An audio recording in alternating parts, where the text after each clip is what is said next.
And we're back with Financial Renaissance with the M's, and I am so pleased today to have this special guest on the show. I've been waiting and waiting and waiting for him to make an appearance with me, and the stars have aligned, all the lights were green, and we were finally able to get him here. And the reason why I wanted David Shavzin here is when I have issues that come to business, when my clients have issues around business, moving forward, growing, things of that nature, selling, he is the person that I always call when I have questions. And whether or not he can answer them, he will know who can, and he will always find the answer. So welcome, David. So glad to have you here this morning. Thank you. I'm glad to be here. I like the hair.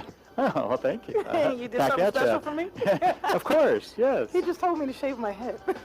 he just literally told me to shave my head. Make it easier on camera. Yeah, so we've known I don't remember how we met. And I believe it was early one morning on a Friday. Okay. At a exit strategy event. Exit planning strategy event. Maybe yeah. Succession planning. Maybe succession that's what it planning was. strategy. That's right. So David, myself, and maybe about 10 other professionals that usually help out business owners. So CPAs, business brokers, management consultants. I mean, you name it. Would meet every Friday morning or once a month on a Friday morning at around 7 and just kind of talk about and share ideas and things that we can do for clients. 7 a.m. is just not my thing, but David and I stayed in contact, and we've polished off many a bottle of wine. We've watched our kids go through college in Illinois, and have successfully gotten them just about off our payrolls. Correct? Is that safe to say? Yeah, we're pretty close. Pretty close. Well, I am close. I've got more than you. Yes. Well, I've got mine off the payroll. No, I mean, I have 3. You have 1. Yeah, I just have the 1, so yeah. It's easier for me. So listen, David, the term consulting, I want to start with that, okay? Because the term consulting is so generic. It is. It's like car. You know, I drive car. What type of car do you drive? I drive Yugo. So what exactly is a consultant, and then what is a management consultant? All right, so we'll get into that. We really need about 6 hours to do that, but I'll do that much briefer. I need you to do it. What I say for as a consultant, you're helping, you're providing advice, insights in some form or fashion, and that consultant term can be generic. Management consultant, business coach, business advisor, those all get thrown around. So here's what I always tell people. Don't worry about what that title is. If you're a business owner and you've got issues, challenges, you have some needs, you need some help with something, talk to some folks and focus more on the understanding that that person knows what you're talking about, how they might help, that they've helped people like that before. And the last thing, that there's a personal fit with the person, that you can get along well with them. Yeah, right? You should. It's important to click, right? Yeah, because really you have is. to know how the brain. Because business owners are unique animals. Would you? I mean, you're one too, but wouldn't you say? We're all unique in our. Yeah, we're all unique in our own. Yeah, exactly. And a lot of times with business owners, we think our businesses are our babies. And so a person like David comes along and will tell you that your baby is ugly. You need someone who can gently tell you that your baby is ugly and how to make it pretty again. Is that a safe one? Sure, I'll go with that. No, it is. You know, it's a painful thing for someone to say, like, yeah, you know what you're doing business-wise, you know, but as far as running a business, you're gosh awful. So, you know, tell us, number one, how did you get into this business, why you got into the business, and a little bit about your background and why people need to pay attention to what you have to say. Okay, again, being brief with those 5 questions. So I started out, my career was early on banking, finance, worked for a large global corporation, did a lot of mergers and acquisitions work, which is analyzing businesses at the end of the day, understanding how they function, how they grow, and so on. Came away from my last corporate employer in 2000, so it's just hitting 19 years now. And just wanted to go out and help some of the smaller organizations do well, because most of those and most of the clients I deal with are privately held, which means that their whole life is in the business, and typically they're counting on the business for their whole retirement, and their family is counting on that. So it's a lot more fun. For me, it's a lot more rewarding, and you're really helping people. you're helping people get, and their families. Yeah, now, is there a difference between kind of the way the business owner mindset of business owners today versus pre the Great Recession? The way I look at it, before the recession, everybody, not just business owners, we were all kind of fat and happy and things were going well, right? And then because we do that, and it's normal, it's human nature, we tend to, not pay as much attention to what we should, planning, all those basics, and the recession hit and just slammed us all, and pretty much every single business, in my opinion. So the lesson learned was, first people just kind of huddled in a corner for a while, and now they're digging out. And I think it seems to me, the number of years we are out past recession right now, that I think a lot of business owners are slipping back into that. Into old bad habits. Old right? bad habits. Yeah. When we come back, I want to go into the name of your business, the Value Track, why you named it the Value Track, and I also want to talk about just kind of the mentality of business owners kind of after being impacted by the recession and where we are. When we come back on Financial Renaissance with the M's.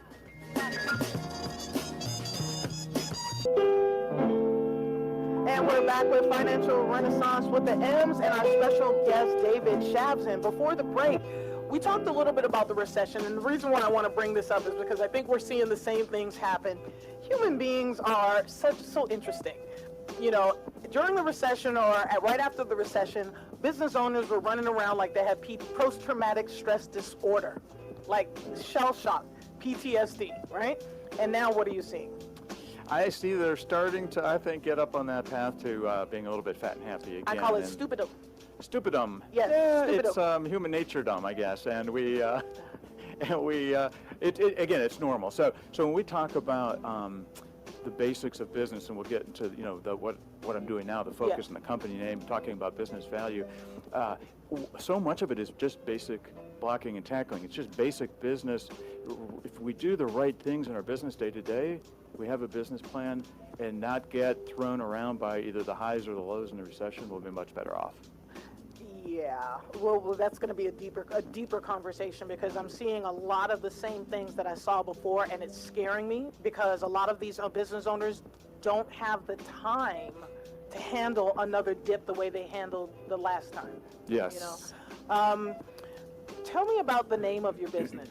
The name of the business is the Value Track, and that came about over those 19 years, just kind of distilling down what I've seen with so many businesses, business owners, clients, prospective clients, just all those interactions, where I really looked at and saw everybody doing making a lot of the same mistakes, put it that way. Focusing on selling, which is great, we all do. Maybe it's the new products, maybe it's getting out and bringing in the revenue. But so many other things are not being focused on. And one of the big things is simply value. And so many of the business owners we come across don't really understand value in terms of working towards exit the sale, maximizing the value, what we call transferable value. Yeah, it's usually because business owners are into the day-to-day, and I think that's where you add a unique set of skills, is because as a business owner, we're focused on the day-to-day. We have to pay the bills. How do we do this? How do we do this? And it's hard because as a business owner, you have to work on two businesses. Actually, three, I think. The one you were in now, the one that you hope to grow to be, and the one that you want to sell, right? And it has to happen all at the same time. And that's where you come in and help.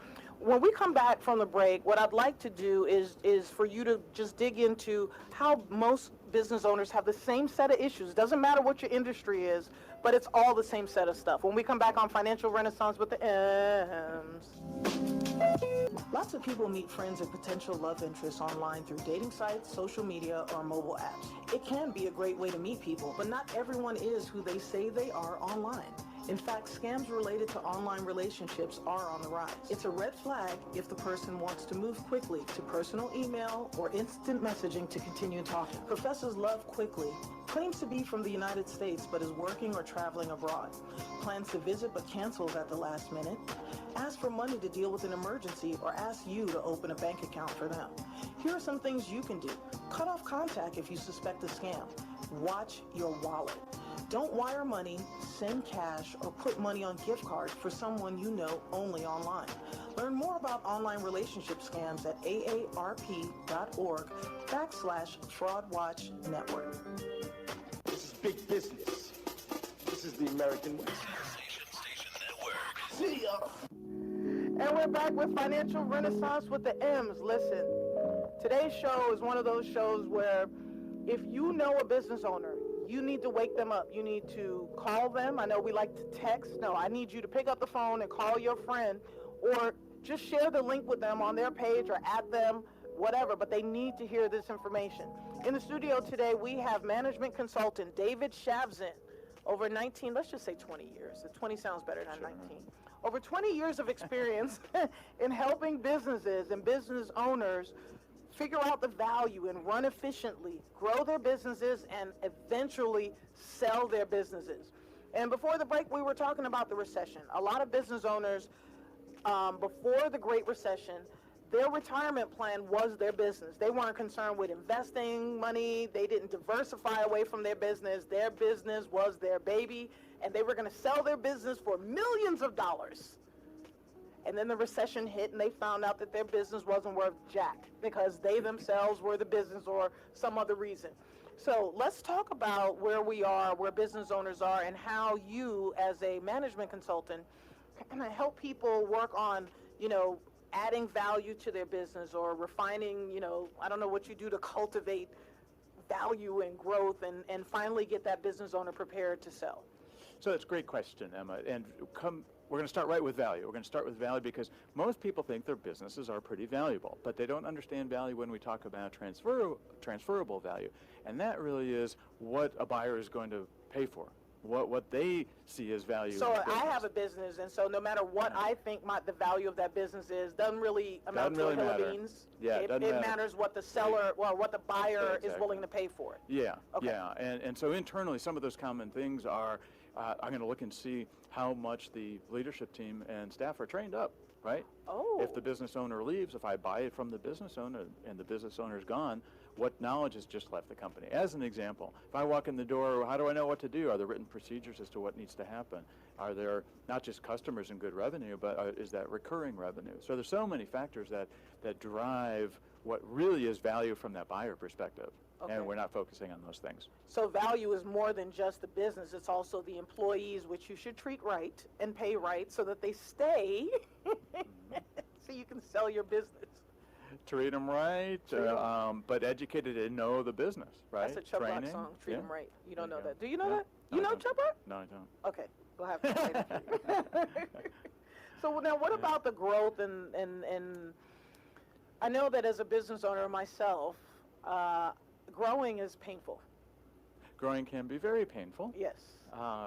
So as we engage with our clients, we try to minimize the pain to some degree. We try to kind of, avoid certain pitfalls, but when things happen, we work through it. Everyone has pain in business.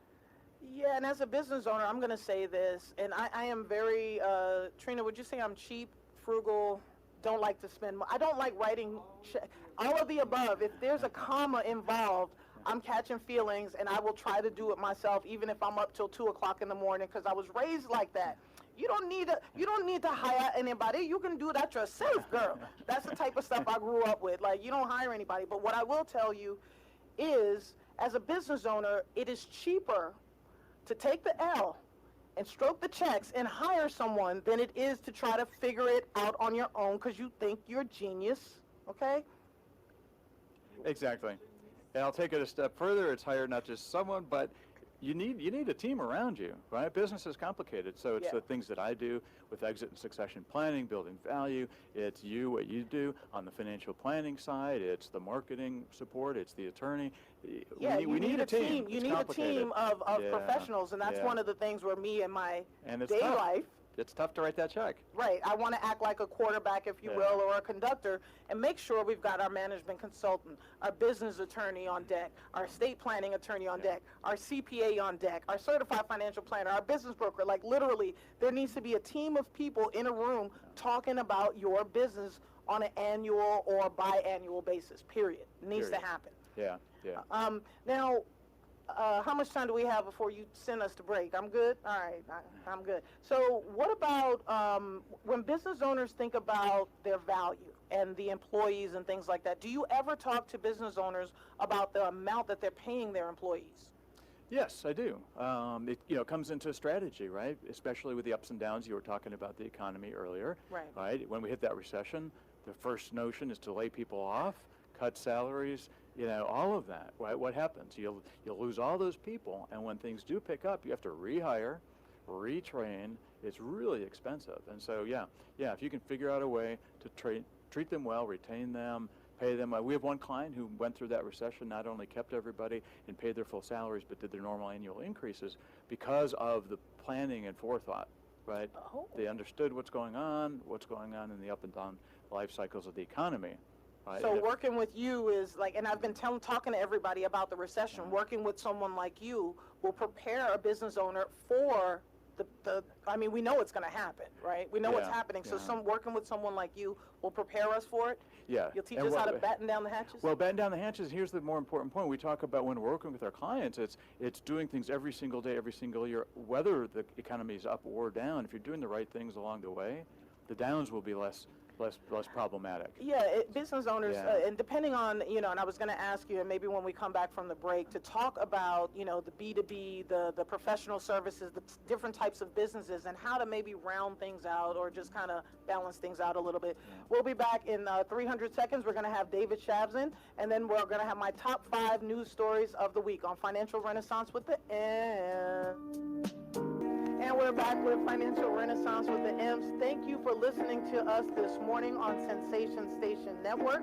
You're listening to us live on ssnatl.com, and you're watching us on Facebook on Sensation Station Network. I want to thank Erica Wright and Hillary Thomas for listening to us this morning. And again, if you want to follow me on Twitter, IG, YouTube, Facebook, I think I'm on LinkedIn too. Emma Knows Money, my real government name on LinkedIn, Emma Folks. But definitely follow what I'm saying, week to week. We're here with David Shavzin, and we're talking about business owners and some of the things that business owners need to keep in mind. Now, again, I've been talking for weeks, months about the looming recession, and we do as Americans. We know this one is coming. We got caught flat-footed the last time. Well, kind of, sort of. We thought it was going to be a market correction. We didn't realize it was going to drop as deep as it did, right? So this time now, what do we need to do? Like, let's say I'm a business owner. I am. And let's say I say, David, I want you in my office Monday morning. I do. What types of documents and paperwork, how... is this going to be like a physical, like going to the proctologist where it's like, let me put that glove on, snap? No. No? Okay. No. It's really easy. It's not invasive? It's not invasive. Really? No. It gets a little bit... Financially invasive. It gets a little bit financially invasive and personal. But it has to be, It has to be. Right. It has to be. The best advice we can give is only good if we know more information. Right. So, but the first thing, is really easy because it's just a conversation. We're just going to sit and talk and see what you're doing. Like we're doing now. How you're doing, just like we're doing now. How's the business going? What are your concerns? What's going well? What's not going well? And where do you want to go? My vendors get on my nerves, David. There you go. Talk about your vendors. How can we... Horrible communication, David. How do we improve that communication with your vendors then? Right? And where you're going is the most important thing, right? What are you doing with the business? Why are you doing this, right? And are you looking to get out at a certain point in time? Do you want to get to a certain point of value and sell? Now, a lot of business owners, when you ask them, they're so focused on today that it's very difficult for them to think about tomorrow. It's so difficult for them to think about not doing what they're doing today. How do you get a business owner? Like, do you take them on vacation somewhere to talk to them? Do you have conversations with them in the office? Do you have to take them out of the office? How do you get a business owner that has phones ringing, staff coming at them, clients coming at them? How do you get business owners to focus? We go somewhere else. We get out of the office, and we try to focus a little bit. So you do take them out of their normal element, right? Ideally, try to get them away from that. Just sit back, relax, and talk. Just talk. Sit back, That's relax. where we start. Just Oh, I like that. Where are we? What's going on? And where are you headed? So just kicking it. That's right. Now, what about the advisory team? We had mentioned that, for a business owner, it is important, it is imperative that they have certain business professionals around them and that they build an advisory team. Talk to us a little bit about why that's important and, things of that nature. Yeah, you can use so many, analogies. Look Yes, at a see? football team and all the different coaches. They're all doing different things. You're talking They're to all, women. Oh, women know football now, but Okay, go all ahead, right. go ahead. Whatever you want, baseball, golf, tennis, any of the sport. We can't do it all. We can't know. Nobody knows everything, and so you need the different advisors. And the world is so complex, so you really need. You've got issues around tax and financials and accounting and legal issues and regulation and all these things, along with just so many parts of the business. Most of us start a business. We don't know everything about sales and marketing, finance and HR and IT. So yeah, the broad business team is going to give you a much, much, much better solution. And it is going to give you a better value for Now, that business. is there a book that you recommend that business owners should read? Well, there's one coming that I'm working on. We can talk about that later, but it's about this whole process. There's one, especially for the younger business owners, not younger in age, but starting out. Okay. If they haven't had a business before, there's a great simple read. It's called The E-Myth Revisited, and it just talks through some of these basics about how to run the business towards that goal of selling, the value I build. hate that book. Ah, You know why? you're going to tell me. I don't know. Yeah, I absolutely hate that book because it just showed me where all my inefficiencies. I felt inept when I was done because I realized what all my shortcomings were. Like, I'm a baker. I know how to bake bread really good, but anything else involved with the bakery, yeah. Yeah. So you shouldn't feel inept. You should feel, there's the opportunities. That's what it is. I should feel there's an opportunity. It is. But yeah, that book was an eye-opener for me. Yeah. Like, it literally, it changed how, I don't know if they've updated it since I first or second time I read it. But it is a good book for business owners to read. And then if a business owner is married, their spouse should read it too. And their team should read it too. Like, everybody needs to be involved in this, right? Yeah, very much so. I mean, it just builds the case to run your business really well in all facets and to work yourself out of a job, if you will, which again goes back to that transferable value. Maximize that sale price when you're ready to leave. Now, now, what about the growth piece? Every business owner, you ask them how things are going, what they want to do, what they're looking towards, and it's always, I want to grow, I want to take over the world, I want to this, I want to that. And is that always realistic? And is it okay to just kind of stay where you are? Is it okay not to grow? It's okay not to grow, right? And that's a choice. Understanding the situation is really where it's at. Yeah, it's fine if you just want to stay where you are. You're good, and you're making enough money each year and all that. That's great. We call those more of a lifestyle company. But your other question, can we grow? Pretty much anybody can. It's just focusing. It's putting together a business plan, getting some of the advice. But it takes some effort. Take some investment, typically. Do you help people put together the business plan, or is that something that they have to go do on their own? Should they have that before they come to you? Should they have their strategic plan and marketing plan before you? Yeah, certainly can help them with it. And what I call a business plan is all those. It's all together, Okay. strategy, marketing, et cetera. They should have had it when they started the business, and they should have had it the last year and the next year. If they don't, we certainly help them put it together. So a business owner needs to update their business plan every year? They need to take a look at it. It's not even updated. It should be on their desk. I always say it should be sitting on their desk, and it should have coffee stains. That means that they're referencing it. And a plan doesn't have to be 5,000 pages long either. It can be 3 pages. Right. Yeah. Now, what about a strategic plan? Is that acceptable? Yes, To, instead of the business plan, have on my desk? it's all the same. Oh, okay. That's another thing people don't realize is if you just have a plan for your business, everything's in it. Okay. Whatever we call it, strategy, marketing, everything. It's just a plan. Doesn't Business matter plan. what it is. Just have It's a a plan. plan and Have a your written your plan, written not in business your. plan. Because we all have plans, right? A lot of Exactly. business owners have Exactly. plans. It's usually in Yep. their dome. So have a written business plan. Now, is this something they should be sharing with their team? They should not only be sharing it with their team, ideally they should be building it with their team and their team's input. Get them all engaged in it. Also, if you have business partners, obviously. But Right. yeah, everybody should be engaged in putting that plan together. Okay, and following it. All right. Yeah. When we come back, we're going to talk about maximizing value. We're going to talk about family business and passing things down and things of that nature. And then my Emma Knows Money segment, we're going to be talking about what you should do right before you send your kids away to college. When we come back on Financial Renaissance with the M's.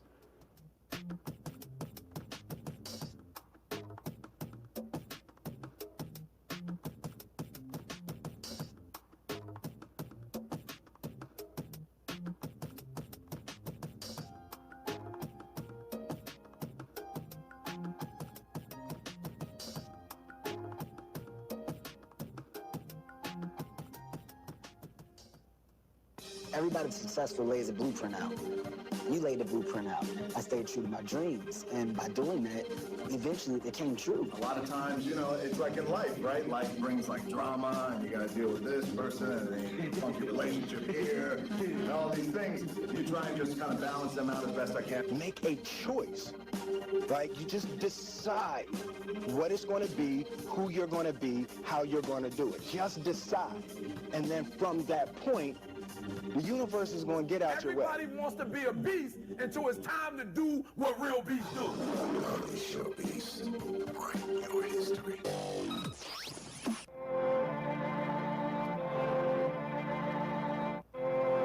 And we are back with Financial Renaissance with the M's. Katrina's in here talking to me, so I can't seem to keep my mind straight on what I'm supposed to do. She's so loud and noisy. I've got the best wifager in the world. She says absolutely nothing. She just sits there and looks at us. So listen, before we were back with David Shavzin, and we were talking about things that business owners need to keep in mind. And if you know a business owner, your parents may be business owners. And if your parents have a business, you need to have this conversation with them or let them see this show and figure out what needs to happen. What are the next steps? I had a situation once where I had some people, they asked me to come down to their office. They're in manufacturing, and they had a lifestyle business. And pre-recession, they thought that they were going to retire. They were going to live off of millions. Their business was going to generate tons of money. The recession crushed them. But they still had this business, and they were still working it. And the kids didn't know whether or not they were going to have to help their parents out, what was going to happen with the business. So let's talk a little bit about, you know, kind of family businesses, or if the parents have a business, like what are things that people should be, you know, sharing with their families around business ownership? Wow, another that was a 12 lot, hours right? of another 12 hours of He's discussion. just never satisfied. You're just never satisfied. Come on, man. So many things. Starting at the top, I would say, you know, the owners, if it's the parents or the mother, the dad, whatever it is, what we see too much is that they are not preparing, right? They don't have to take action, they execute right away, but they're not doing that plan for how things transition, because we all will leave our business one way, sometime, somehow, right? So especially for the baby boomers, they need to be planning and thinking as far ahead as they possibly can. They have less time, they got less flexibility, things happen. When it comes to the kids, you know, two situations. When the kids are in the business and they're working and working and working, and the assumption is that they're going to take over the business, maybe not, but when that is the assumption, it's even more important for the parents at least to lay out a game plan for the quote-unquote kids. These kids, quote-unquote, could be 30, 40, 50 even, we see. Yeah, we should just say young. I don't know, because kids still sounds like under 18. Adult children of. Whatever we want to say. Owner. And here's the problem. The problem is typically, and it's a lot of, you know, it's a lot of what's going on for the parents and what they, in their heads and emotion, they've built this thing and so on. We've seen what I really think is, however old the children, the adult children are, it doesn't matter, they can't possibly be ready yet. We see some of that. Or it's really, you know, it's that emotional, well, if I design a plan, that means I'm getting older and I'm not where I used to be. So there's a lot of factors going on. I call that Aretha Franklin mindset. I'm not going to write my will, because if I write my will, I'm going to die. There, we got to get ridiculous. past that. We need to get past that. This is not the old voodoo days, the old, you know, witching days or whatever. Like, do your wills and get a succession plan put in place. It saves. If you don't love your family, don't get a will. Yeah. If you can't stand your family and you're a business owner, don't do a succession plan. Let them duke it out. And it will. It's a mess. And not only when the parents, you know, let's say pass on earlier than expected, these children, adult children in the businesses, we see it over and over again, are so frustrated because they just don't know what's going on. They don't know what's going on for their future. Yeah. Right? And they don't know the deals. They don't know who owes money. They don't know if it was a handshake versus a contract. They don't know where the contracts are. Yeah. We can tell horror stories about what happens when business owners don't put their documents in place. They're just, right? And they're just, and the kids are just waiting, and it's a nightmare when something happens all of a sudden. Yeah. So, and the value of the business, and this is the key thing, dissipates. Yeah. Right? Parents, something happens, it doesn't, you know, there's transition doesn't happen. And that's why having certain types of insurances are in place, business overhead insurance, to kind of keep your business afloat. Now, is that something that you bring up? Well, you and I have talked about this. We definitely bring it up, and we try to do that, but sometimes it's difficult to get them to do that as well. Yeah. There's a lot of things that can be done. Right. Yeah. And when we come back, we're going to wrap up with David Shavzin, and then we're going to jump into my top 5 news stories of the week when we come back on Financial Renaissance with the M's.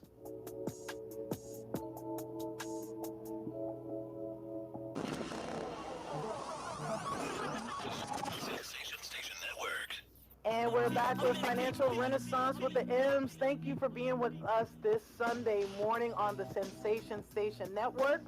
And we are back with David Shavzin talking about management consulting, the importance of business owners to actually reach out to professionals for help in managing their business.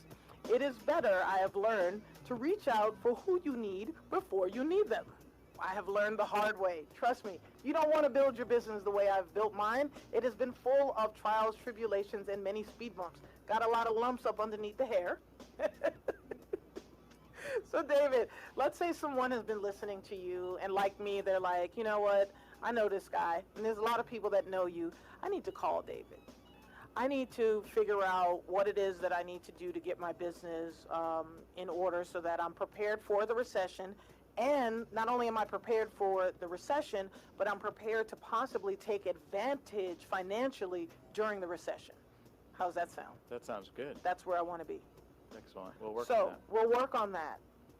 So how do people, if people want to reach out to you or get in touch with you, how can they get in touch with you? If they want to focus on building value, exit planning, and all of that, they can reach me at david@getonthevaluetrack.com. Call me at 770-329-5224. They can go to the website, getonthevaluetrack.com. They can see my blog. They can sign up for the newsletter. All kinds of ways to get information. Will you speak French to me today? I'll speak French to you today, sure. You mean right now? Yeah, right now. Que je te parle en français maintenant? Oh. Oh, you did so